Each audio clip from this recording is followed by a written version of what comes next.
near-death experiences, a phenomena that many are now researching to find out how, when the brain has physically died, consciousness remains. In this following clip from Gaia TV, you're going to really appreciate the research that has been given to this area and the possibilities that it has for life beyond this, what we call physical anyway. You're going to love this clip today from Gaia TV. Do near-death experiences and memories of past lives imply the existence of life beyond death? A question once relegated to spirituality and myth is now at the forefront of scientific inquiry. In the U.S., the New York Academy of Sciences published a study indicating that nearly 9 million Americans have had experiences suggestive of an afterlife. Similarly, across the Atlantic, the University of Copenhagen's research shows that about 10% of Europeans report near-death experiences, often described as more vivid than earthly existence. The intersection of near-death and reincarnation research suggests a consciousness that might survive beyond our physical realm, prompting renewed scientific and philosophical inquiry. Could there indeed be an afterlife? And what signs might indicate its existence? A lot of times when you come across what people are the most afraid of, it's this thing called death. Well, I can tell you without any question that there is no such thing. How do I know? I have been dead, and I have come back from the dead.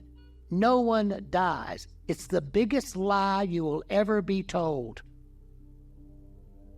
I've known quite a few people who have had profound near-death experiences, and the commonality that I find between them is that nearly all of them describe an experience where they entered this luminous realm of heavenly experience. Now, sometimes before they enter that realm, there is a flashback of their lives. There's a deep internal process that they go through, relinquishing, letting go, grieving, sometimes feeling scared, not wanting to leave their family, their loved ones. And a lot of them tend to also have a conversation with a being on the other side that says, hey, you have two choices here. You can either come with me or you can go back. And those people all chose to go back. No two near-death experiences are the same, but when you study a lot, and I've studied over 4,000, you see a very consistent pattern of elements or characteristics, what happens in a near-death experience. A common first thing that happens is, of course, they have that physical trauma so severe that they're unconscious or even clinically dead. Within seconds, the electroencephalogram measurement of brain electrical activity is absolutely flat. So we know that. We know when a person is unconscious, we can measure it clinically. We can see their pupils don't dilate, they're not breathing spontaneously, their heart has stopped.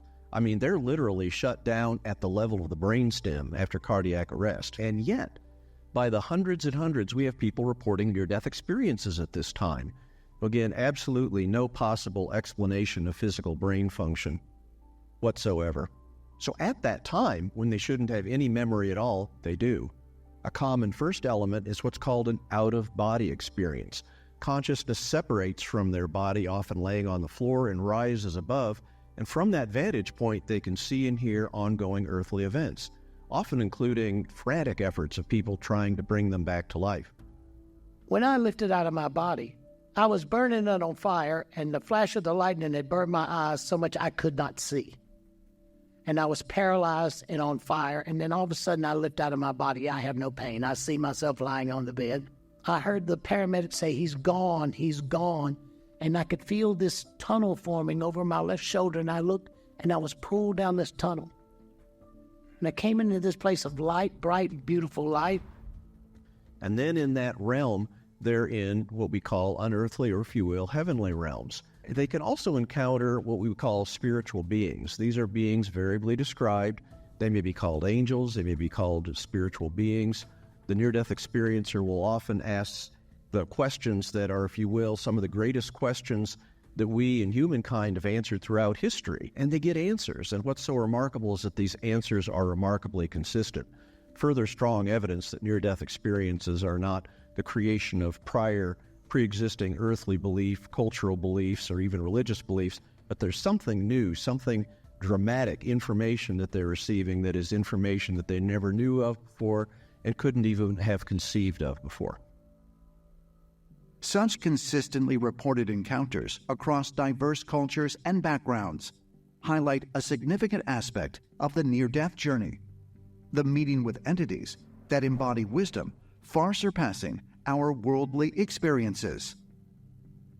And then I moved into this crystal cathedral, and I'm met by these 13 beings, and they radiated, and there was a 13th being, and the 13th being controlled everything, and it would designate a being, and that being would begin to radiate until it was nothing but that, but I could smell it and sense it and be around it. I was not separate from anything, and nothing was separate from me. We always go in front of a group called the Council, the wise elders, the avatars, where we can ask anything we wish. And they're not judges. They are loving, kind, welcoming beings that give us direction. Not advice, but direction. And usually about understanding a bigger purpose, what our purpose is. They may have what's called a life review. They may become aware or even all of their prior life. And at that time, they're often feeling intense, unearthly positive motions, and even have a sense so often described that this unearthly, beautiful realm seems to be their real home. You're going to see your whole life pass before you in a 360-degree panorama. You're going to watch it by like a second-person point of view as though you were your own best friend. And so when you see how stupid you are, you see how funny and wonderful you are, it doesn't have an ego to it. It's like a friend telling you. And then you're going to literally become every person that you ever encounter, and you're going to feel the direct results of your interaction between you and that person. That means nobody gets away with anything. And the universe is fair and just. And then you will ask yourself a question. In the life you just reviewed, what difference did you and the divine make? That is the single most life-changing structure that almost everybody who's ever had this experience says happens to them. So when you stop and look at that panoramic life review and you see the impact it has, if that's not the point where you change and shift, then you are making a horrible, horrible mistake in the power of your thoughts, the grace of your love, your ability to reflect the divinity in your actions and your deeds, and the elevation of your spiritual consciousness to the next octave. To me personally, I think some of the strongest evidence for the reality of a near-death experience is these consistent, what you could call spiritual messages that the near-death experiencer brings back. Over and over, they come back with an awareness that love is the predominant force in the universe. Within the scientific community, there's a diverse range of opinions when it comes to near-death experiences. In my entire life as a scientist, it is absolutely amazing to me that disconnect of near-death experience skeptics between what we all know is conventional and appropriate science and between how the skeptics view and try to process near-death experiences. It's as if the skeptics are so convinced that near-death experiences must be due to the physical brain function that they completely throw out the window all that they learned as a scientist in terms of scientific methodology and investigation and explaining what you observed. In science, you would look at what occurs during a near-death experience, you would observe all the characteristics, and then you would try to develop a hypothesis that explains what is actually observed during a near-death experience. Well, speaking collectively about skeptics of near-death experience, that's not the science they follow. Over and over, we hear people coming up with ideas that have nothing to do with what we're observing so consistently in near-death experiences. While near-death experiences provide one layer of understanding about the continuity of consciousness, the concept of reincarnation introduces a different dimension to the exploration of life beyond its physical form. Hypnotic regression offers a significant avenue in this exploration, revealing detailed past life memories. When these recollections are validated with striking accuracy, they provide not just personal affirmations, but also substantial evidence for the soul's journey across multiple lifetimes.